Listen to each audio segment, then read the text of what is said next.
Selamat sore Pak Hasto, apa kabarnya? Ya, kabar baik. Kabar baik, sehat selalu Pak ya. Ya, Pak Hasto, beberapa hari ini kita disuguhkan dengan isu yang lumayan publik menangkap bahwa kok bisa ya? Nah ini ya, kok bisa terjadi di rutan tahanan bahwa korban dianiaya oleh korban lainnya. Nah ya, kemudian dalam hal ini si korban adalah Muhammad Kece ya. yang dianiaya oleh Irjen Napoleon. Kemudian pertanyaan, demi keamanan,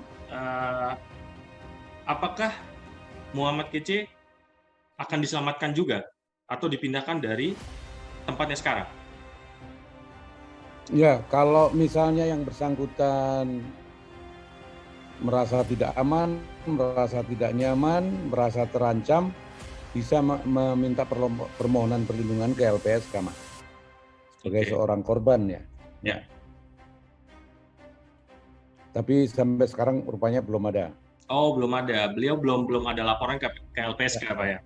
Oke, Ya. baik. Nah, kemudian yang amat disayangkan adalah kenapa hal tersebut bisa terjadi, Pak? Apakah ada faktor-faktor kelalaian atau seperti apa? Saya kira memang ini menjadi hal yang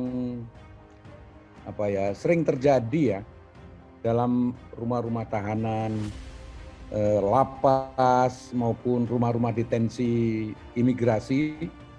Seringkali memang kami menerima laporan adanya tindak kekerasan yang dilakukan oleh sesama penghuni dalam artian dia juga berstatus sebagai tahanan maupun sebagai warga binaan di lapas ya. Tetapi juga ditemukan juga penganiayaan itu dilakukan oleh aparat atau petugas. Dan kalau itu dalam KUHP ditentukan itu penyiksaan, bukan sekedar penganiayaan. Nah, oleh karena itu,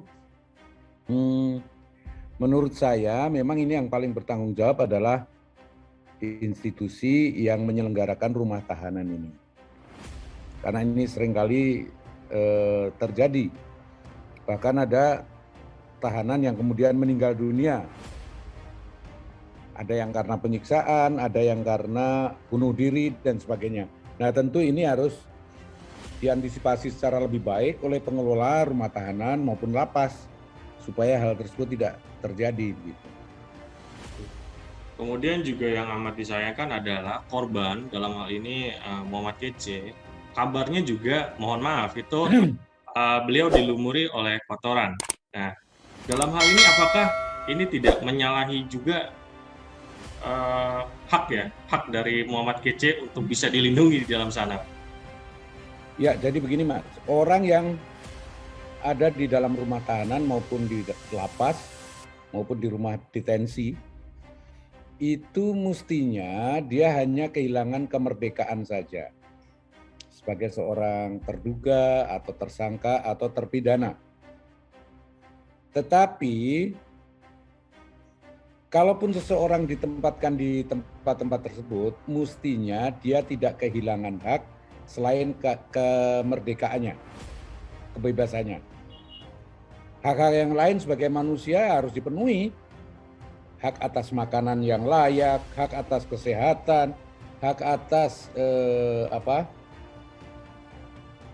tidak terancam dan tidak dianiaya dan sebagainya, ini harus dipenuhi oleh seseorang yang ada yang menjadi pengurus dari rumah tahanan maupun lapas maupun rumah detensi ini. Ya. Karena orang yang ditempatkan di situ kan dia punya hak tetap. Dia hanya kehilangan kemerdekaan saja, kan? Tapi hak-hak lain sebagai manusia harusnya dipenuhi. Kemudian kejadian seperti yang dialami Muhammad Kece ini, Ya. tindakan prosedur perlindungan yang bisa diberikan kepada korban itu seperti apa? Ya, kalau kami menerima permohonan, tentu kami akan segera melakukan investigasi dan assessment. Kira-kira apa yang diperlukan oleh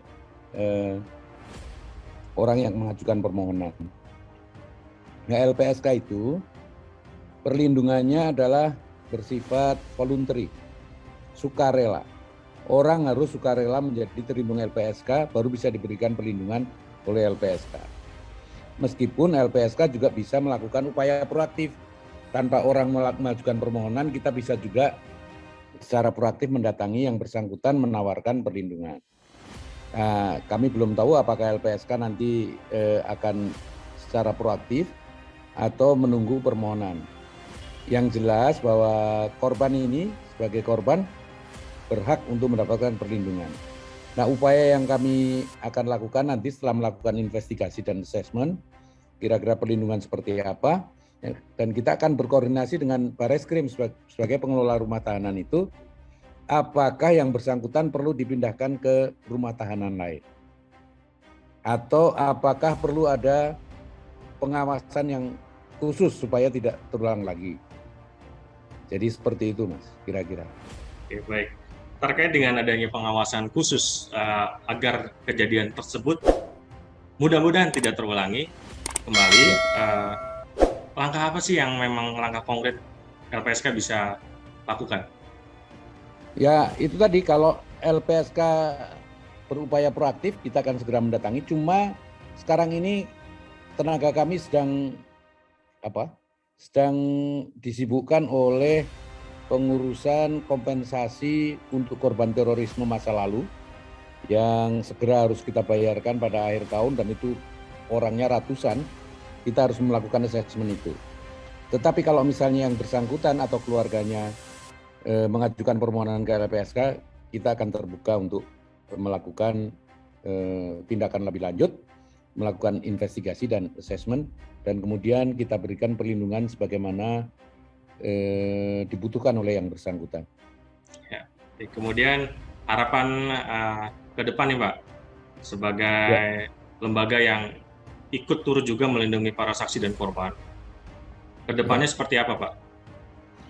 Ya, Indonesia ini kan sudah menjadi negara yang menjadi penandatanganan anti penyiksaan, konvensi anti penyiksaan di tingkat internasional. Ya, mestinya hal-hal yang berkaitan dengan penyiksaan, penganiayaan ini harus mendapatkan perhatian serius dari pemerintah. Nah, untuk kasus yang terakhir sangat kami sayangkan karena pelakunya adalah seorang aparat atau anggota kepolisian, bahkan berpangkat perwira tinggi. Nah, kekhawatiran saya kalau seorang perwira tinggi kepolisian melakukan tindakan seperti itu, kan sebenarnya dia tahu bahwa tindakan seperti itu apapun alasannya tidak dibenarkan oleh hukum. Ini kemudian yang saya khawatirkan, kepercayaan masyarakat terhadap proses hukum itu nanti akan jatuh, akan turun. Bagaimana bisa kalau orang yang mestinya mengedepankan perlindungan atau proses hukum secara baik justru melakukan hal-hal yang dilarang oleh hukum.